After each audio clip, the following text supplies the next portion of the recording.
அதாவது முன்னொரு காலத்துல அந்த பகுதி ஆண்ட அரசர் வர்றாரு. அந்த அரசர் வர்றாரு, அவருக்கு தான் முதல் மரியாதை செய்யணும் அப்படிங்கிறதுக்காக அந்த கோவிலினுடைய மரபை மீறி அவங்க அந்த பிரசாத தட்டை அந்த அமைச்சர் அரசருக்கு முன் மரியாதை கொடுக்கணுங்கிறதுக்காக பண்றாங்க. அப்ப அரசர் அந்த தீபத்தட்டுல உள்ள அந்த தீபத்தை எடுத்து கண்ணுல ஒத்திக்கிறாரு. அந்த பிரசாதத்தை வாங்கிக்கிறாரு. அவருக்கு வெண்குஷ்டம் அப்படிங்கிறது வந்துடுது. அதுக்கப்புறம் தான் அவர் சுவாமி கிட்ட போய் ரொம்ப மன்றாடி மன்னிப்பு கேட்டதுனால அதுக்கப்புறம் அந்த பைரவரனுடைய அனுகிரகத்தினால அந்த வெண்குஷ்டம் நீங்கினதாக ஒரு வரலாறு அப்படிங்கிறது உண்டு. அங்க 2 அசுரர்களை வதம் செய்ததுனால அங்க பைரவர் ரொம்ப அதிசிறப்பு வாய்ந்தவராகவும் இருக்காரு.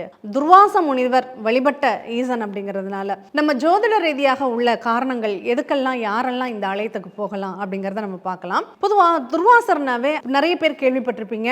ரொம்ப கோபத்தின் உச்சம் அப்படிங்கிறது இந்த துர்வாச முனிவர் தான். அவர் ஏதாவது ஒரு கோபம் வந்துச்சுன்னா உடனே சாபம் தான் கொடுப்பாரு. அவர் சீர்தூக்கி எல்லாம் பார்க்க மாட்டார். கொடுக்கலாமா, இவங்க வேணும் வேண்டாம் அப்படிங்கிற மாதிரி எல்லாம் எதுவுமே கிடையாது. அந்த துர்வாச முனிவருக்கு அப்படி ஒரு சாபம் அப்படிங்கிறது கொடுக்கக்கூடிய வல்லமைங்கிறது இருந்தது. இந்த கோபத்தினால யாரெல்லாம் பிரச்சனைகள்ல இருக்காங்களோ, கோபம் பாவம் சண்டாளம்னு சொல்லுவாங்க இல்லையா, அந்த கோபப்பட்டு நிறைய வாழ்க்கையில இழந்து போனவர்கள் நிறைய இருக்காங்க. சன நேரம் ஏற்பட்ட கோபத்தினால நிறைய இழந்தவங்க எல்லாம் இருக்காங்க. அப்படி இந்த கோபத்தினால நான் நிறைய பிரச்சனைகள்ல மாட்டிக்கிட்டேன், இதை இழந்துட்டேன், இந்த பிரச்சனைகள் எனக்கு வந்திருக்குன்னு நினைச்சு யாரெல்லாம் வருத்தப்படுறீங்களோ அவங்கெல்லாம் வருத்தப்படாதீங்க.